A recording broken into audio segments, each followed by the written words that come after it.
Bonjour à tous et je vous présente aujourd'hui une communication dont, comme l'annonce le colloque, les résultats sont tout à fait intermédiaires, mais déjà très, très intéressants, en tout cas issus de l'observation donc de la Convention citoyenne pour le climat.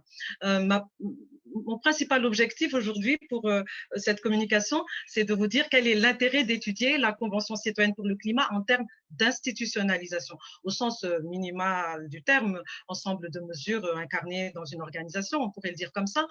Quel est donc l'intérêt d'analyser la CCC en termes d'institutionnalisation?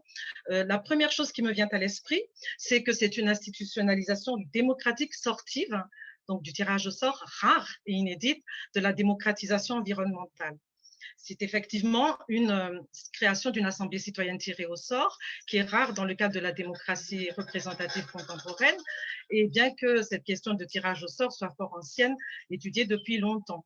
150 citoyens sont tirés au sort pour se prononcer à l'échelle nationale dans le champ récent de la démocratisation environnementale.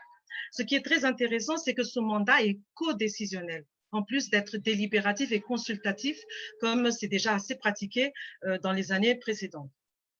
Codécisionnel dans la mesure où le chef de l'État s'engage à en soumettre sans filtre, entre guillemets, les propositions, soit au vote du Parlement, soit au référendum, soit à l'application réglementaire.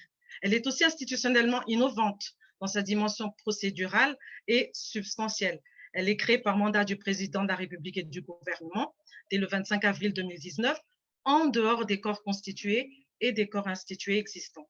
Il s'agit enfin de proposer des mesures de réduction des gaz à effet de serre d'au moins 40% d'ici à 2030 dans un esprit de justice sociale.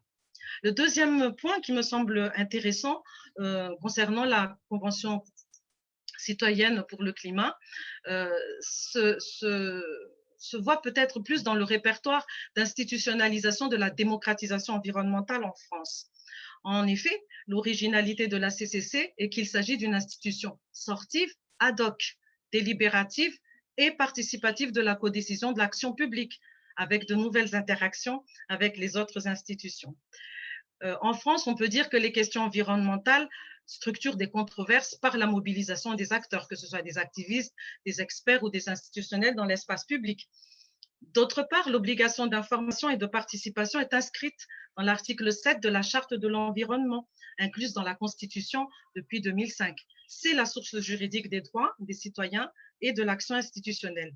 En la matière, donc des institutions constituées, bien sûr, qui sont décisionnaires, exécutives, législatives, voire judiciaires, des institutions pérennes du débat public comme le CNDP, Commission nationale du débat public, ou des institutions ad hoc de consultation et délibération, voire de codécision de l'action administrative.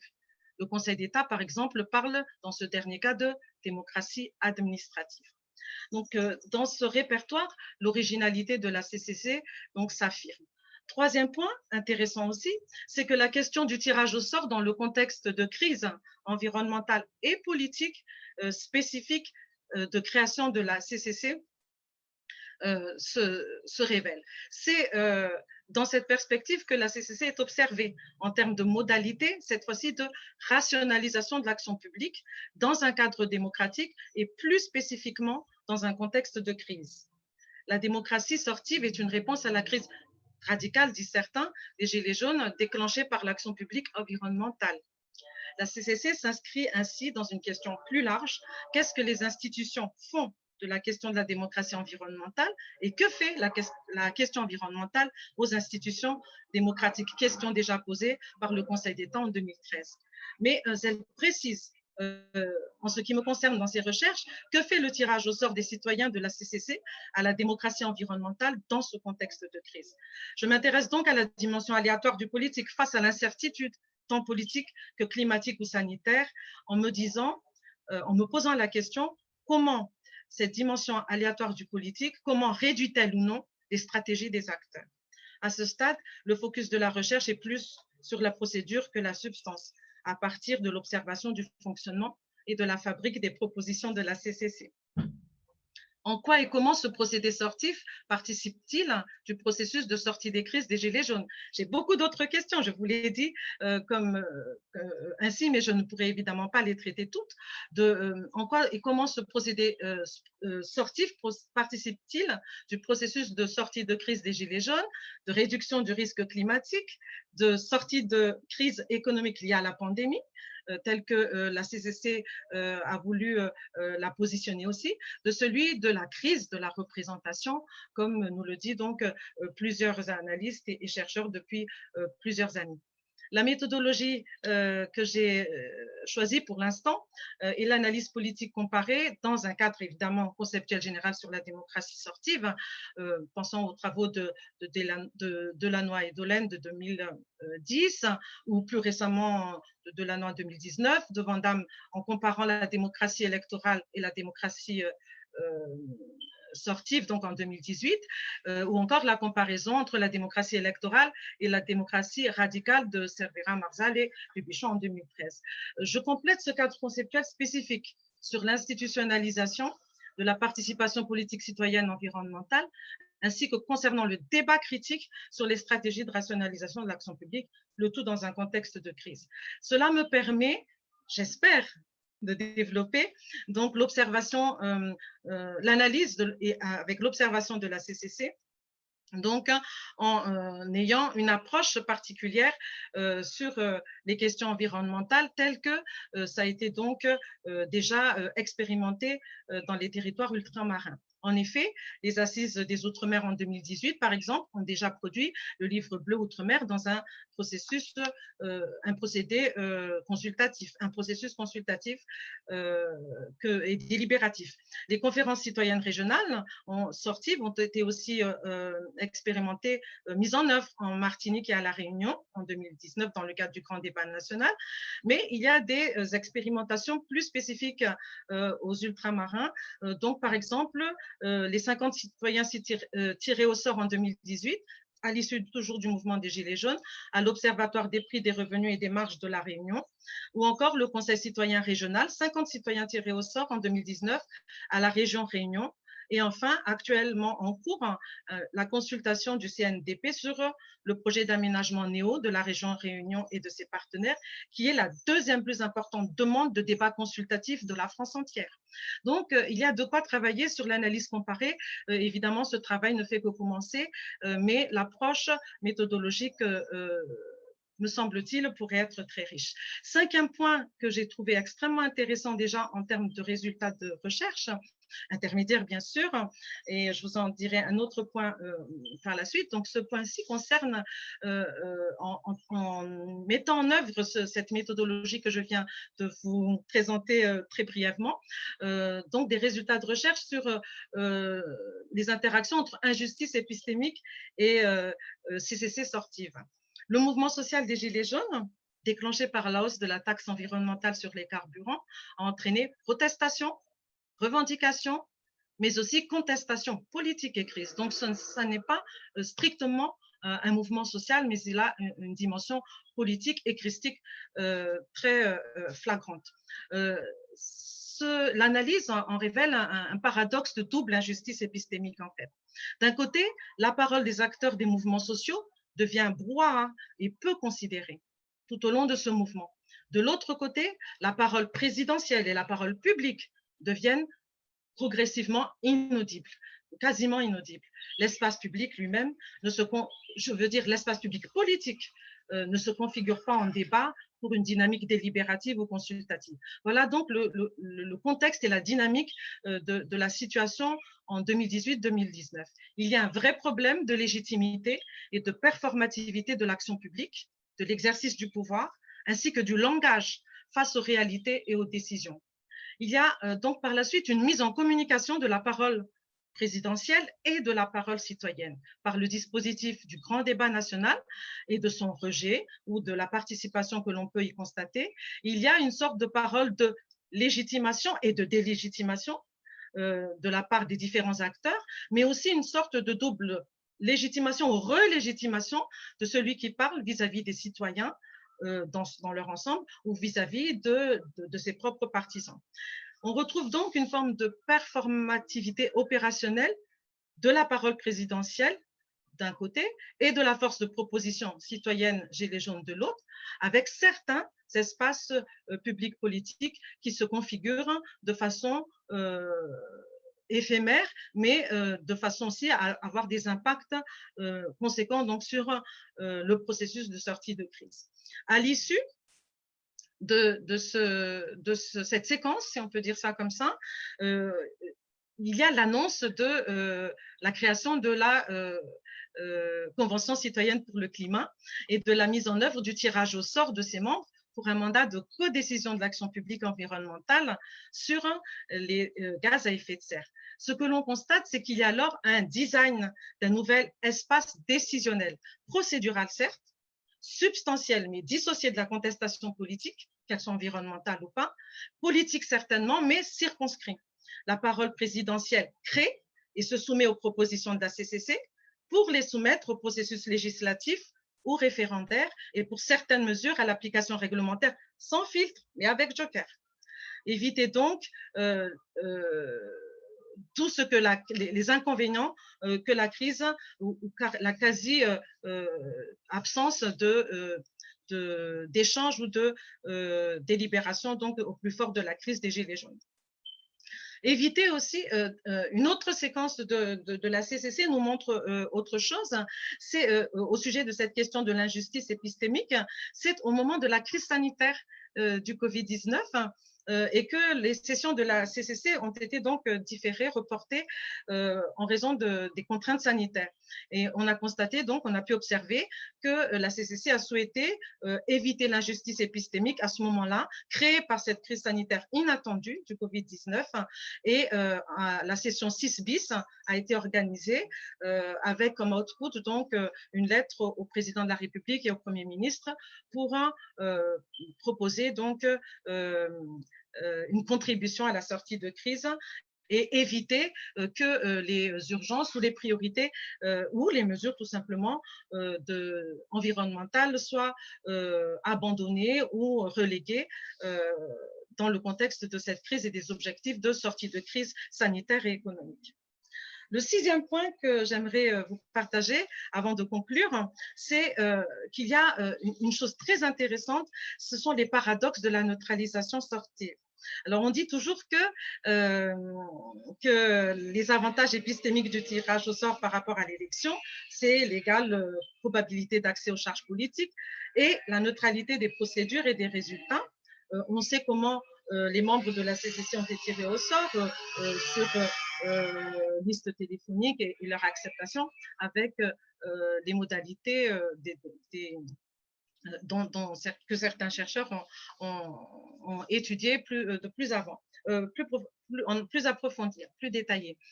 Il y a aussi la possibilité de trier les candidats en amont, comme le soulignent certains chercheurs, donc comme Delaine en 2016 l'avait déjà analysé aussi, et je trouvais ça intéressant par rapport à l'ensemble du dispositif que je viens de décrire à l'instant. Si on compare avec le recrutement donc des ultramarins membres de cette CCC. Donc les ultramarins ont été aussi tirés au sort, hein, mais il y a eu un tri en amont. C'est-à-dire qu'il s'agit en fait de 5 jeunes en formation longue sur le territoire métropolitain, bénéficiaires d'un dispositif d'aide appelé l'ADOM, dont la liste téléphonique a été intégrée au panel CCC. Donc, en tenant compte aussi, en tout cas dans la volonté de tenir compte de l'intérêt spécifique des Outre-mer par rapport aux intérêts de la France entière. Le 8 mars 2020, par exemple, ces ultramarins, ces 5 ultramarins faisaient une proposition pour l'adresse au gouvernement et à la société française rédigée par la CCC. Je cite un extrait des phrases qu'ils ont proposées. L'importance d'agir aussi en Outre-mer de manière adaptée, mais aussi forte, en pariant sur les points forts des territoires ultramarins. Donc, il est aussi intéressant de pouvoir analyser plus avant, sans doute, par la suite, ce processus donc sortif par la question de la neutralisation des procédures et l'interaction avec le recrutement. Mais au-delà de ça, la neutralisation des procédures réputées comme présentant donc une influence nulle ou limitée des groupes d'intérêt et des partis politiques présente aussi néanmoins le fait que la CCC a été créée sur la parole présidentielle avec une lettre de mission du gouvernement et un renforcement des capacités par organisateurs, experts, légistiques. Les collègues vont vous présenter des communications sur tous ces points-là, extrêmement intéressants sur ce processus de neutralisation typique, nous dit-on, habituellement donc de la démocratie sortie. Mais il y a aussi effectivement la question de la neutralisation des résultats. Donc, le tirage au sort réputé irrationnel d'une assemblée ad hoc et sans pérennisation, c'est le cas de la CCC, et donc il n'y a pas de compétition de conquête du pouvoir. Il serait intéressant de voir quand même les rapports de force, mais au-delà de cette question, ce qui me semble aussi intéressant, c'est que quand on dit qu'il n'y a pas de compétition de conquête du pouvoir, certes, mais il s'agit aussi, concernant la CCC, d'une réorganisation de la décision rationnelle de l'action publique environnementale. Donc, ce mix serait aussi extrêmement intéressant à analyser de manière plus approfondie. Et enfin, la question qui m'intéresse très particulièrement, évidemment, c'est la question de la neutralisation politique. La citoyenneté, sans lien avec la citoyenneté politique et l'idée de souveraineté, est évidemment au cœur de ce que l'on appelle la démocratie ou la démocratisation administrative. Il s'agit d'insérer la participation citoyenne ou de l'intégrer dans l'action publique, souvent sectorielle, donc avec budgétisation ou pas, mais sur des choses qui sont dissociées de ce qu'on entend par citoyenneté en termes politiques et dissociées de l'idée de souveraineté elle-même. Il s'agit, en ce qui concerne donc de la CCC, de codécision par les propositions de mesures d'action publique, plutôt sectorielle, et surtout pas de politique publique. Donc l'action publique, mais pas la politique publique climatique. Il ne s'agit pas de gouvernement de la cité, au sens politique du terme, ni d'approche systémique de changement de mode productif, ou encore de paradigme, de changement de paradigme politique et économique. Il s'agit de ce qu'on pourrait appeler une citoyenneté active, peut-être, qui n'est pas une alternance radicale, mais une forme d'acceptabilité, de fabrique d'acceptabilité ou d'acceptance en amont des mesures publiques ou de l'action publique, mais en codécision, et peut-être poser en filigrane la question d'une forme de fabrique du consentement. On peut dire toutefois qu'il s'agit d'une alternative démocratique, procédurale, à impact substantiel, je dirais plutôt amélioratif. Les mesures politiques, là aussi, peuvent susciter un certain nombre de questions.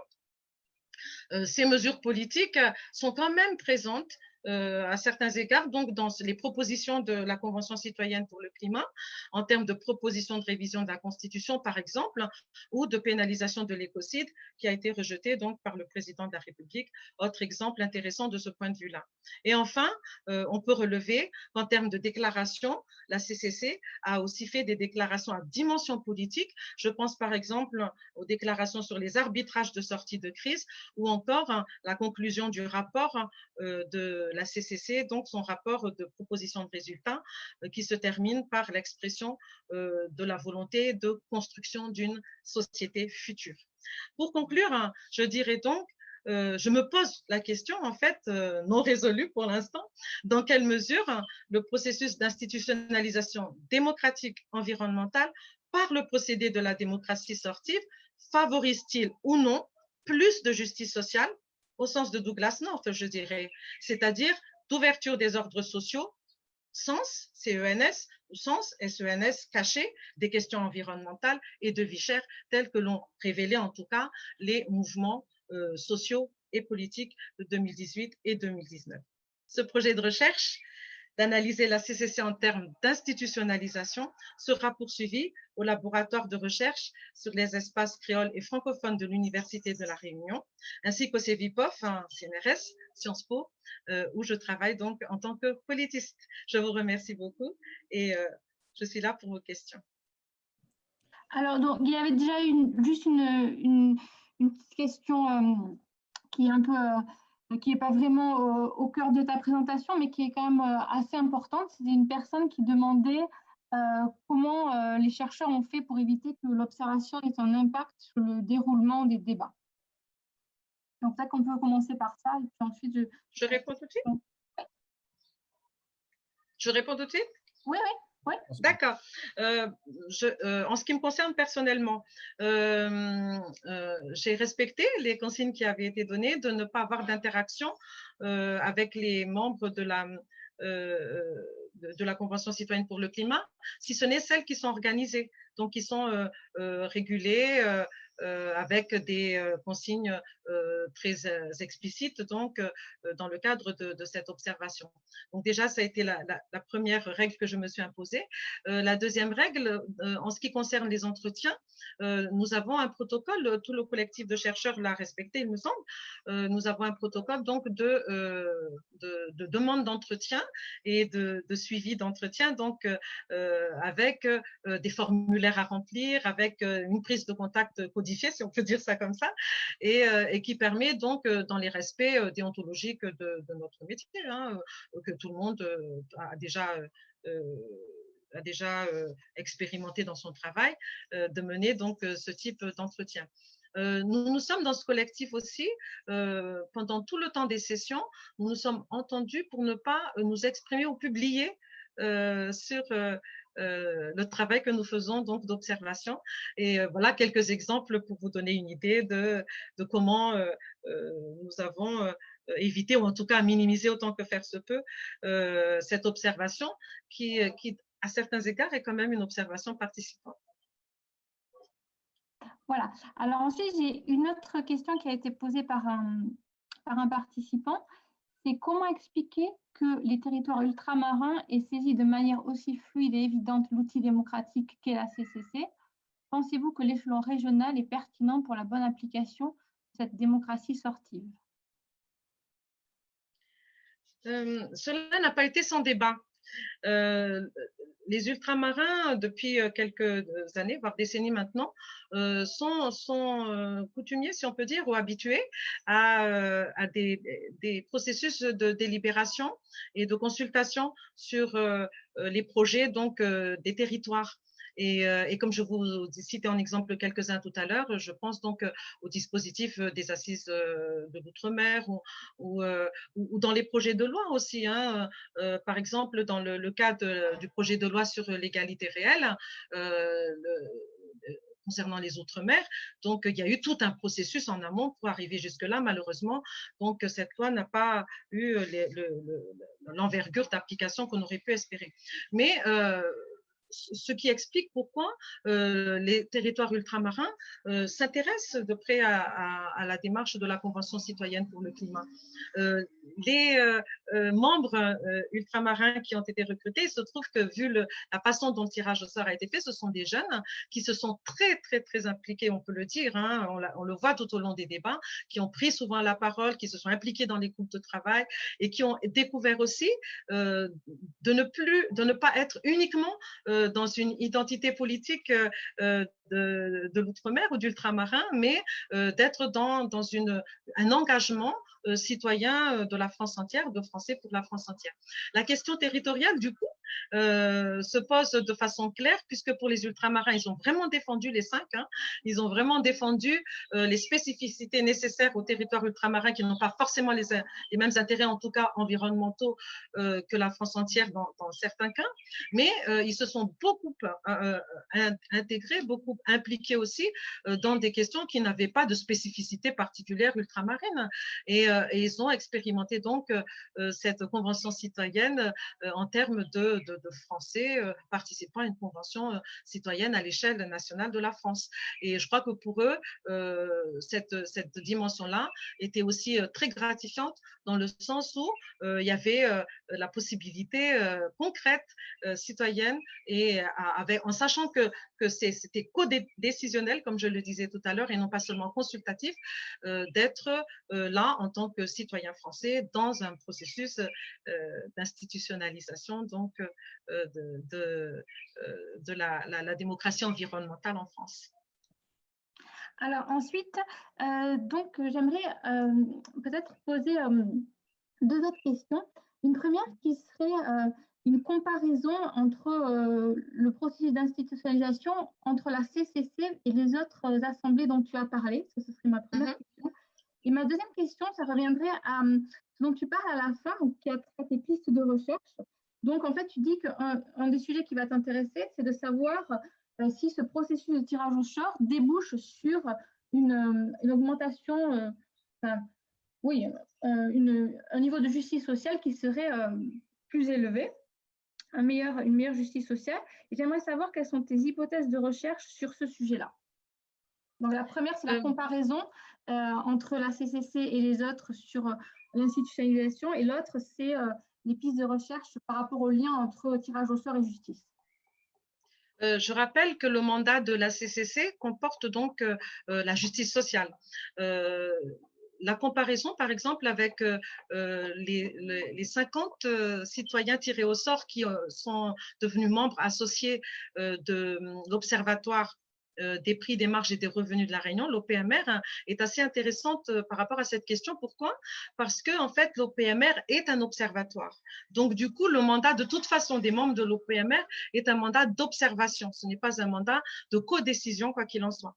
Et à l'intérieur de ce dispositif, quand les 50 citoyens tirés au sort ont intégré ce dispositif, ils n'avaient pas de statut, contrairement donc aux membres de la CCC. Qui ont un mandat explicite avec un statut, une durée de mandat et un statut défini, configuré.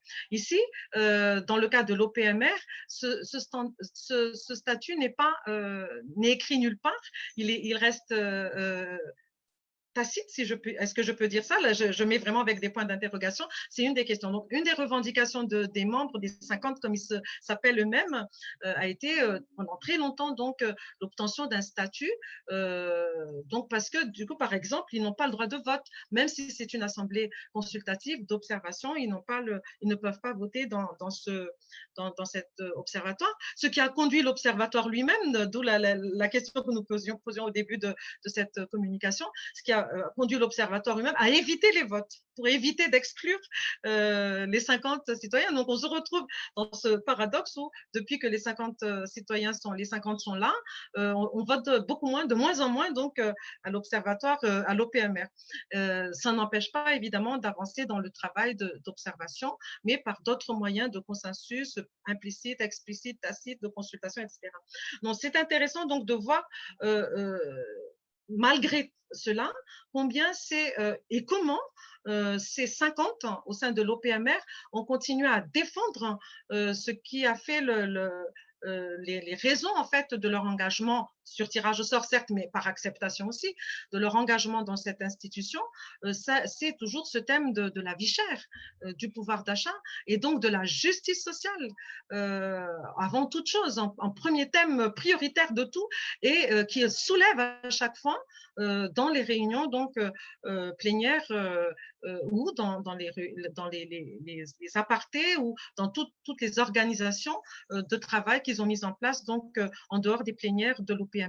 Et c'est extrêmement intéressant parce qu'ils ont réussi à donner une autre forme et une autre priorisation, une autre forme de priorisation, je dirais, puisque c'est la vocation de l'OPMR, de toute façon la question des prix, des revenus et des marges, hein, mais une autre forme de priorisation de ces questions de justice sociale liées donc à la vie chère, liées au pouvoir d'achat et liées aussi à l'avenir du territoire. Et comme je disais tout à l'heure, dans la CCC, CCC, il y a eu beaucoup de débats sur non, nous devons avoir une parole à l'échelle nationale, il ne faut pas distinguer les territoires, on verra ça en d'autres temps, mais notre mandat à nous, c'est l'échelle nationale.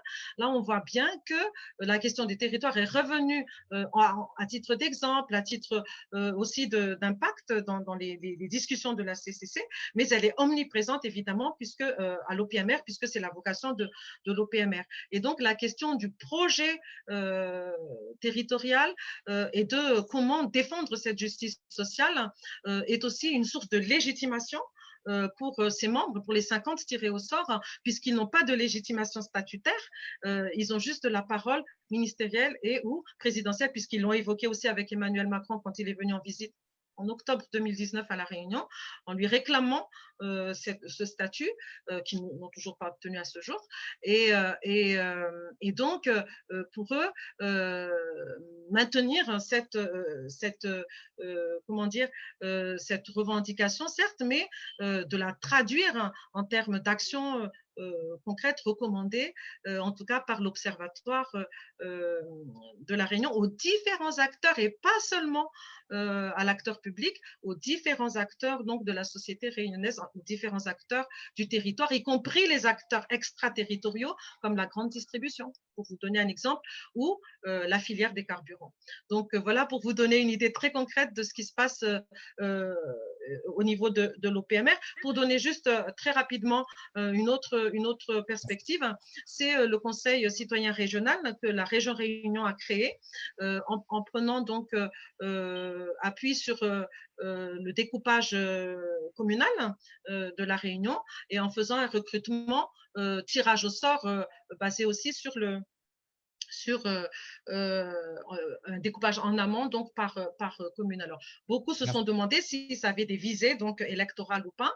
Et donc, si cette assemblée sortive, qui existe donc à côté, si on peut dire, de l'assemblée du conseil régional, a aussi une visée donc d'interaction avec